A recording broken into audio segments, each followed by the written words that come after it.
Hello and welcome to the Customer Centricity World Series brought to you by Arquette Global. I'm your host, Marlon Hardy, and with me today, helping to guide you through today's conference, is my dear friend, Michelle Brigham. Thank you so much, Marlon, and hello to all of you from historic downtown Dallas. It is amazing to be back hosting this, the third edition of the awards, and what an awesome lineup we have for you today. We would like to start by thanking today's sponsors and partners, as always, for making today happen. You know, today is all about learning and sharing knowledge, which includes a fantastic lineup of speakers. And if you're new to the Brella platform and you haven't done so already, there is a really useful guide in the on-demand section. So welcome to day one of the Customer Centricity World Series. What's our agenda today? As this is a World Series, we are all in different time zones. So good morning to those in the United States, good afternoon to those in Europe, and good evening to those in the Middle East, Asia, and beyond. Remember, you can drop in and out of this stream throughout the day. The full agenda is listed on the schedule tab, and we have plenty of breaks throughout the day, so you can have a screen break, get some fresh air, take in some on-demand content, or network with your peers. In the on-demand section, we have every single finalist presentation from every single category available for you to watch. So if you want to see some fantastic examples of best practices, you can check that out. And finally, on the content side, we have our sponsors and partners virtual booths. So please make sure to drop by and see some of the solutions that could make your life easier and have a chat with some really helpful folks while you're there. 100%. So one of the most important parts of this event is your ability to network with the other attendees. Again, if you haven't watched the guide to the Brella platform on the homepage, please do so. The networking tool is such a powerful addition to this event. You can schedule 15-minute video call meetings with any of the attendees here today. So please take full advantage and meet some of the people that you wouldn't normally meet, expand your network, and learn from each other. The networking slots have been left open all day for the next 2 days for you to take advantage of. Finally, make sure to join in with us here in the mainstream using the chat box right on the right. Okay, back to the conference. Each speaker will present their keynote via the stream, and then directly after, Marlon will be going live to continue the conversation with that speaker. So make sure to shout out today's event on social media, and here are the social tags for you to use. I want to hand it over now to the CEO of Arquette Global, Mark Hamill, to say a few words to kick us off. Thank you, Michelle and Marlon, and welcome everyone to the third edition of the Customer Centricity World Series. My name is Mark Hamill, and I'm the CEO of Arquette Global. A huge thank you to all of our sponsors and partners for making this event truly possible. As Michelle and Marlon mentioned, we have some fantastic speakers and panelists providing the content throughout the day. Please make the most of being able to ask your questions. As Michelle and Marlon mentioned, we have fantastic speakers and panelists providing content throughout today. So without any further delay, please allow me to pass you back to them to introduce the first speaker. Have a great day. He is one of the most recognizable faces in customer experience, a true pioneer of the profession and a North Star to many around the world. Our first speaker is none other than Mr. Bruce Temkin, head of the XM Institute at Qualtrics. He's often referred to as the godfather of customer experience. He leads the Qualtrics XM Institute, which provides thought leadership, community, and training to help organizations around the world master CX. Prior to Qualtrics, Bruce led Temkin Group, a renowned research and advisory that helped many of the world's leading brands build customer loyalty by engaging their hearts and minds of their customers, employees, and partners. He is also the co-founder and chairman emeritus of the Customer Experience Professionals Association. Prior to Temkin Group, Bruce spent 12 years with Forrester Research, during which time he led the company's B2B, financial services, e-business, and customer experience practices, and was the most read analyst for 13 consecutive quarters. He has a master's degree from MIT Sloan School and an undergraduate degree in mechanical engineering from Union College. Ladies and gentlemen, Bruce Temkin. Hi, I'm Bruce Temkin, and I lead the Qualtrics XM Institute. Our mission is to both empower and inspire XM professionals around the world to improve human experiences. That means we wake up every day thinking about how we can help you improve your customer, employee, brand, and product experiences.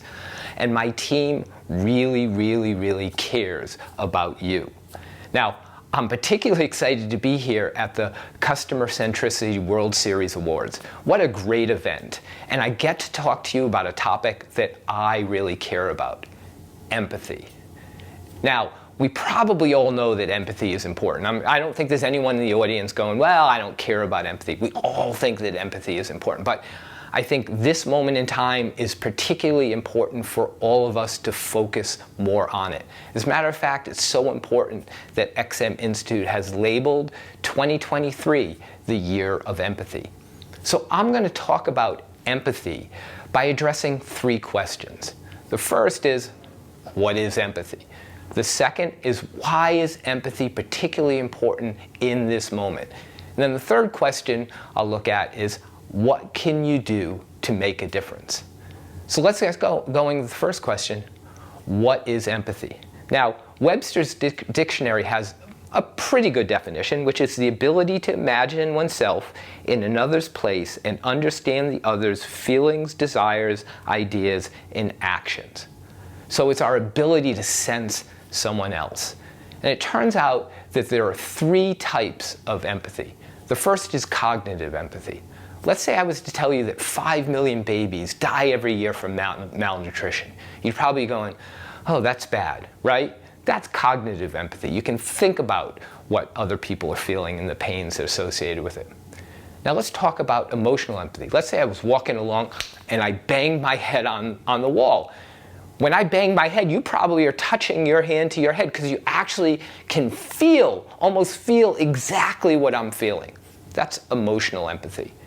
Now let's say you're on a plane and an elderly person is trying to raise their luggage onto the luggage rack and is having a problem, and you step up and help them and push the luggage up to the rack. That's compassionate empathy. You had a desire to actually affect how they're feeling, and you put it into action. So those are the 3 elements of empathy. So when we think about that, when we think about what empathy is, another part of empathy that I want you to think about is it's the foundation of everything we do. If you're a customer experience professional, if you're an employee experience professional, if you're focusing on any experience at all, empathy is the foundation for what we do. Okay, that's what empathy is. Let's talk about now the second question. Why is empathy particularly important right now? We have gone through a difficult couple of years, right? The pandemic, economic turmoil, political unrest, right? The world has been chaotic. And in that environment, people have gotten tense. One of the things that happens, and I think we're in a period of immense uncertainty, economic uncertainty and all those other areas I talked about, and uncertainty breeds anxiety. So we just came off of a period of difficulty for all of us, individually, professional. We're going into an area of uncertainty. Uncertainty breeds anxiety. That causes all sorts of issues in human-to-human contact. And I think that what we've seen over the last couple of years is our ability to have very civil discourse amongst each other has gotten lost. So I think that there's a human reason that empathy is really important. I also think that there's a professional reason. If we think about what organizations are going to need to do in the next few years, they're going to have to deal with change. We don't know what the change is. Like I said, these are uncertain times, but we are going to have to make changes in how we operate. And those changes are going to impact people. They're going to impact your customers, your partners, your employees, all stakeholders. And the more changes you make, the more important it is that you actually have a good foundation of empathy. Think about it this way. If you're not going to make any changes, you don't have to care about people, right? You just keep doing the same thing. But as you start to be in an environment where you need to make more changes, empathy becomes even more important. And that's why I think empathy is particularly important right now. So let's move on to the third question. What can you do about it? Now, if you follow my work, you know that I don't like to leave people without real practical guidance on what to do. So we've actually identified 4 areas that you can have an impact. The first is emotional expressiveness. Rather than ignoring emotions, which we mostly do, how do we make it a cornerstone of how we operate? The second is collective caring. So instead of focusing on data like we do most of the time, looking at large data and data reports, how do we actually infuse real humanness in understanding what that data means? The third is bias breaking. Human beings are just naturally intuitive and irrational. So how do we actually take that into account in the things that we do? And then the fourth thing I'll talk about is individual inclusiveness. The first 3 areas are really about how you can affect your organization and make a difference there. Individual inclusiveness is about what you can do as an individual to affect the world around you. So let's go into those 4 areas in a little more detail. Let's take a look at emotional expressiveness. In most of our lives, we probably don't talk about emotion very often. We don't talk a lot about it with our friends, our family. We certainly don't talk about it at work. It's almost taboo to talk about emotions. But if you're not talking about emotions, that means you're not focusing on it. And if you're not focusing on it, you're missing a critical element of how you can treat people. As a matter of fact, I think the best way to understand this is with a quote from the poet Maya Angelou, who said, "People will forget what you said, people will forget what you did, but people will never forget how you made them feel." So we need to make sure that at work, we are focusing on feelings. Feelings of our customers, feelings of our employees, feelings of our friends, feelings about every stakeholder that we care about. Now, I'll share a little bit about what makes emotions, right? There are actually 2 drivers of emotion. One is stimulation, which is about how you feel as an individual on your own, the elements that affect your emotion independent of anyone else. And then there's identification, which is the way that you drive emotions because of how you sense yourself in a community, in a group of people. Now, to make these come to life, let me give you an example. So let's start with identification. Let's say you're eating an ice cream cone, right? You're eating an ice cream cone and you lick it and it's cold, all right? That's senses, right? You have senses, you're picking up independent.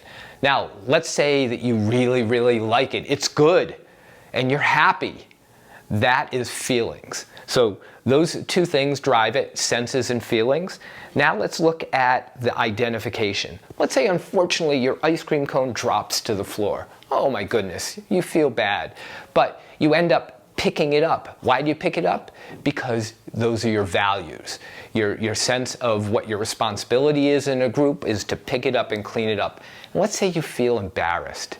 Embarrassed is a social impact that creates emotion. So we have identification and stimulation are 2 components that really drive your emotions. All right, hopefully I've given you some background how to think about emotions, and hopefully I've made it clear that we actually have to think about feelings much more dramatically in all of our work. So now let's talk about 3 things that you can do to actually make an impact. The first is to build an emotional vocabulary, right? We don't talk about emotion, we have to start talking about emotion. And one of the things that we did at XM Institute to try and get people to start talking is we created a set of words you can use. We call it the 5 A's of an emotional response. So every time you have an interaction with someone, you actually end up having one of 5 A's. You're angry, agitated, ambivalent, appreciative, or adoring. Now, these aren't the only words you can use, but you start to have, if you start using a set of words like that you actually share with people around you, you start to be able to talk about emotions and feelings in a very productive way. All right, the second thing I'll talk about, the second component of emotional expressiveness is to detect and analyze emotions. in all the interactions you're having with customers and employees, the reactions that they have to those interactions are a combination of success, effort, and emotion. So anytime you try and do something, a customer tries to do it, an employee tries to do it, success is whether they were able to complete their goal. Effort is how easy or hard it was, and emotion is how it made them feel. That's the emotional part we're talking about now. Turns out that in our research, what we found is emotion has the most impact on loyalty after the fact. So the emotion of a customer drives their future purchase decisions. Emotion of an employee drives their commitment to an organization. Emotion of a prospect drives their feeling about your brand. So emotion is absolutely critical, but we don't look in general at the emotions we're creating. Now, turns out Qualtrics has a great product, XM Discover. There are other products out there that try to do similar things where they look at text and conversations to actually uncover the emotions that people have. So you want to make sure that you're building, especially if you look at like your contact center, places where there are very, very important interactions and conversations going on all the time. You want to make sure that you're using technology or a capability like that to be able to discover in an ongoing way the emotions of the people you're interacting with. Now, the third area is to design for emotions, right? It's not just good enough to figure out what they are after the fact.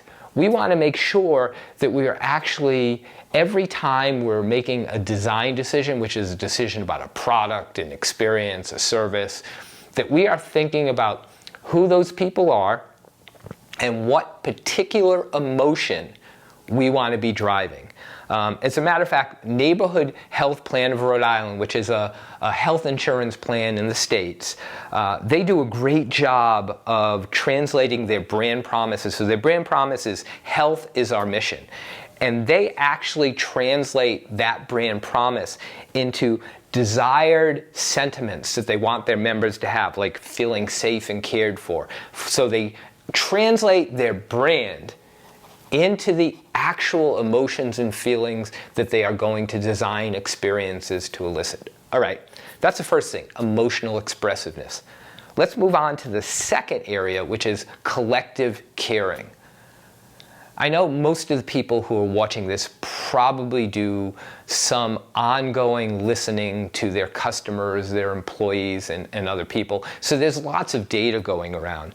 Now the problem we have is that data sparks the cognitive empathy I talked about, right? You can show people data reports and they say, okay, that's bad. If I was to tell you that 67% of your customers are satisfied or 72% of your employees are disengaged, that data gets people thinking good, bad, I need to work on it. But the first element of collective caring is to share human stories. So we may have satisfaction data, we may have engagement data, but if we tell the story about an individual, right? If I was to tell you that, let's go to your website, let's say 20% of your customers are failing to be able to do something they want from your website. That sounds bad, but if I was to share the story about one customer and she was to tell you afterwards about how she struggled and how she wanted to buy something so bad, but your experience was so horrible that it made her hate your company and made you go and use another competitive product, and then she was so angry she told, like, that story of an individual is actually sparking, once again, your emotional empathy. So when it comes to sharing human stories, it can be a powerful, powerful way to make what amounts to be impersonal data come to life. Right? So sharing human stories is the first thing. The second is to focus on personas. Hopefully many of you are using design personas, but if you're not, a design persona is an attempt to capture the needs, desires, and thinking of a group of your target audience. And what it does is it allows you to focus on their needs instead of like everyone's needs in the world. So you start talking about what does that persona need? What do that group of people need?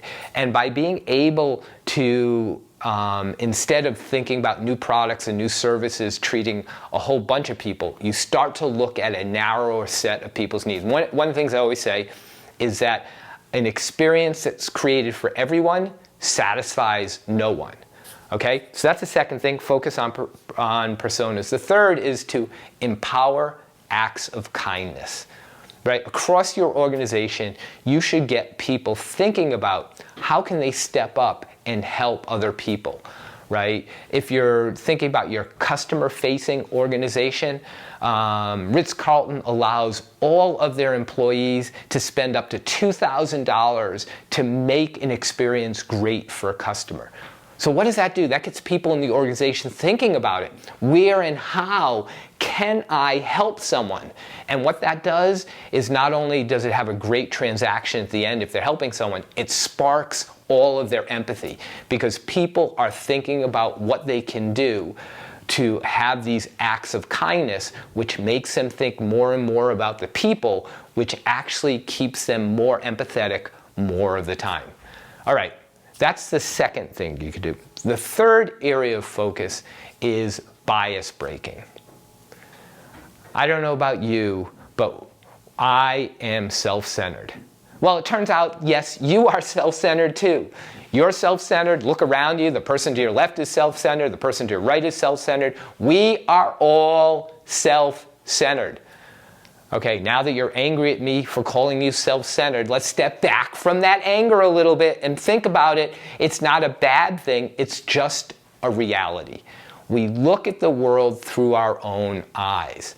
And it turns out that that causes all sorts of problems, especially if we're trying to understand what someone who doesn't look like us is trying to do. So if I'm designing an experience for me, that's great. I know what I want. I know what I like. I know what I hate. I'll do a decent job. If I'm going to design an experience for an audience that I know nothing about or don't have no idea, I'm probably going to miss the mark on helping them the way that I want to. So here are 3 ways that I want you to focus on bias breaking. The first is to design for intuitive decisions.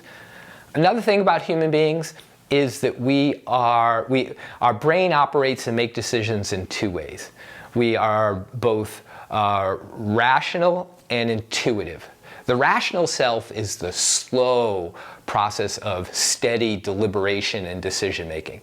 The intuitive is the fast, spontaneous way we make decisions. So if you think about like buying a car, you may be buying a car, so you put together a spreadsheet, right? I want it to be this color. I want it to have, this many, this mileage. I want it to get per gallon or per liter. I want it to have this type of quality. So you might have a whole spreadsheet of evaluating cars. Then you get to a lot of used cars. Oh, I want that red one, right? That's your intuitive decision making. It turns out that most of us, almost all of the decisions we make are intuitive. And that becomes natural if you think about our lives. Let's say you woke up every morning and when your eyes open, you thought, okay, I think I want to go out of bed. So I need to lift my covers up. Should I use my left hand or my right hand? All right, I'll use my left hand.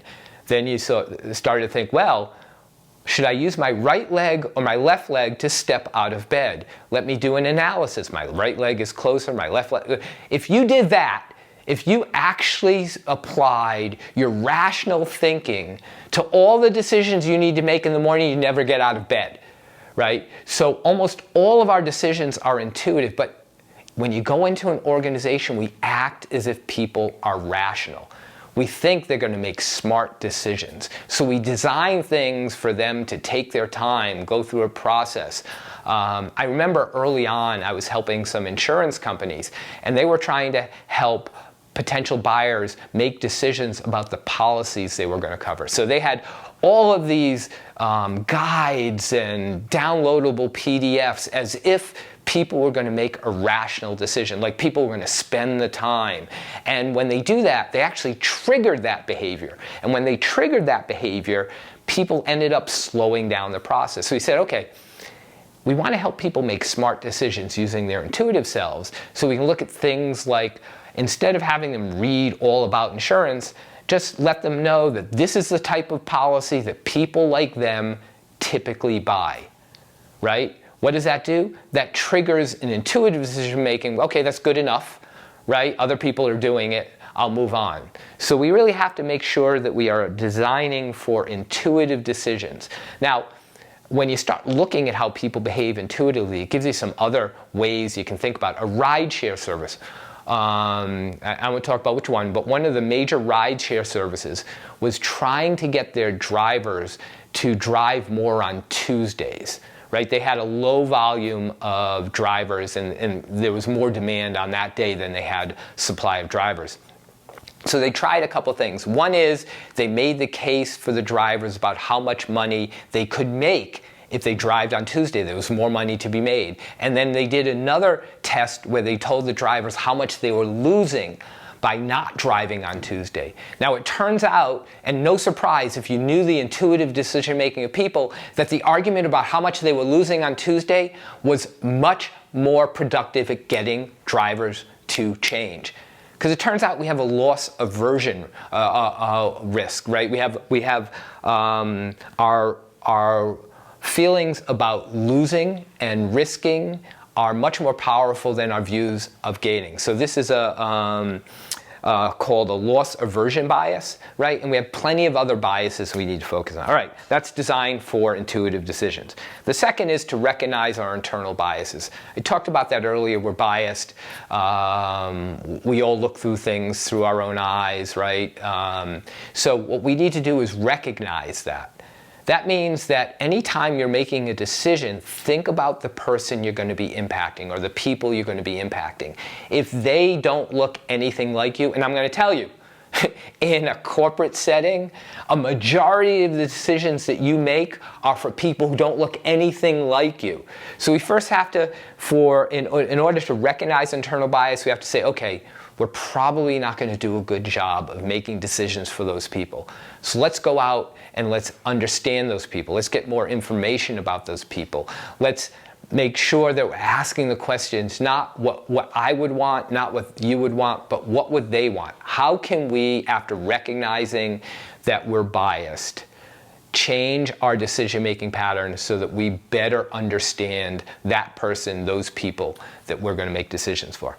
All right, the third area of bias breaking is to amplify marginal voices. There are lots of people who we don't hear. They can be underrepresented minorities, so whether they're underrepresented as employees, whether they're unrepresented as customers, and we may want to do a better job of treating and dealing with them for the sake of building up diversity, equity, and inclusion in the things that we do. But there are other marginalized voices too, and those could be small customer sets who you want to do a better job of dealing with. Let's say you're shifting your business strategically, right? And you're creating a new product area, and so that there's a set of customers that you're going to be serving that's different from what has amounted to be your core historical customers. And oh, by the way, this is true for every software company that is shifting from on-premise to a SaaS basis, right? We have our old customers, we have our new customers. So oftentimes, marginalized voices can be those new customers and their needs. Because if you think about it, if we have a large set of data and we talk about lots of people, the needs of a small group, whether they're underrepresented minorities or whether they're this small segment of new customers, their data gets drowned out. So what we really want to do in terms of amplifying marginalized voices is we want to make sure we look at data and feedback from those groups directly. We don't we don't have it lost in the parade of data we have. The second thing we do is we should look at gaps between those groups and other larger groups. So if it's employees, are we looking at our underrepresented employees and saying, are they having the same responses in our engagement studies, in our pulses study? Where are the gaps? So it's not just about whether their experiences are good or bad, but where are their experiences different and in an area we need to focus on to close that gap so that they're better served. Same thing with those customer segment I talked about, that small segment we want to address. What about their experience? Are their experiences different than the larger group, and is that an issue that we want to close that gap? All right, that's bias breaking. Let's move on to the fourth area, which is individual inclusiveness. And remember, the other areas are really about what you do in your professional setting. Individual inclusiveness is how you can actually deal with the world around you, how you can personally make a difference when it comes to empathy. And I have three areas you can focus on. You'll notice here, right? Every area, 3 recommendations on what you can do. So let's go through these 3. The first is to embrace diversity, right? There are a lot of people. You run into different people all the time. They have different points of view, come from different backgrounds. And I think all too often we treat people as if they're suspect, their views are different. But let's think about that every human being is a wonderful human being, and every human being has things that we can admire and things that we can really, really like. So let's look for those. That's what embracing diversity is, right? Human beings are a wonderful mix of all sorts of types and models, and every single human being is special. So let's make sure that when we engage with another human being, that we look for what makes them special, not for what makes them bad, or not what makes them different from us, but what makes them uniquely special. So that's really about embracing diversity. The second area is to extend compassion. There are people in need all around you. And what happens is people don't always express their needs. There are people suffering who you don't see their suffering. There are people you see who are suffering and you see their suffering, but all around you, there are people struggling at work, struggling at home, friends that are struggling. So let's extend compassion to the people around us and try really hard to make sure that we're helping people as much as we can. And the third area is to express appreciation. Appreciation is like a wonder drug. My goodness, if you take one thing away from my presentation today, it's that you need to express appreciation, because when you express appreciation, it's not only good for the person you're appreciating, it's even better for you. It turns out that the act of appreciation, of giving gratitude, actually can help you emotionally and physically. You live longer. You want to live longer? Express appreciation. One of the things that I recommend is that you actually create some appreciation rituals. So take some time every day, once a week, twice a week, make it a ritual, take a half an hour, and think about how you can reach out to people in your life, both professional and personal life, and say thank you. Now I want you to think to yourself, do you really thank people enough? Do you spend the time to really recognize the people that have helped you and helped others? And I'm going to guess that most of you haven't. So I think there's probably an opportunity in all of our lives to spend more time and get much more ritualistic about expressing appreciation. So those are the 3 elements of individual inclusiveness: embrace diversity, extend compassion, and express appreciation. I think if we do all those things, then individual inclusiveness, which you control, the other areas are things that you're trying to change in groups and in organization. If you do those individual inclusiveness things, I think you can have a significant impact on the people around you, which will have an impact that's bigger than you can even think. All right, I hope that you enjoyed the presentation and you got value out of those 3 questions I answered. What is empathy? Why is it important right now? And what can you do about it? And I hope that you were able to take some actions from one or more of those 4 areas: emotional expressiveness, collective caring, bias breaking, and individual inclusiveness. Now, one of the things that really motivates me is a quote from Tim Cook. So let me share that with you. I'm going to read it directly. Measure your impact in humanity, not in the likes, but the lives you touch. Not in popularity, but in the people you serve. People will try to convince you that you should keep empathy out of your career. Don't accept this false premise. Like Tim Cook, CEO of Apple, says, don't accept this false premise. Empathy is not something we should ignore and not bring into our professional world. It's something we need to embrace because it's the cornerstone of everything we do around customer centricity. So hopefully you're motivated to join XM Institute in making 2023 the year of empathy. Come join us and see what we're doing at xminstitute.com. Not only will you see a lot of great content, it's all for free, but you'll also be able to join a thriving community of over 7,000 experienced management professionals around the world who are working together to learn more and to have an even greater impact on the world. Thanks for listening to me, and I hope that you enjoy the rest of the event.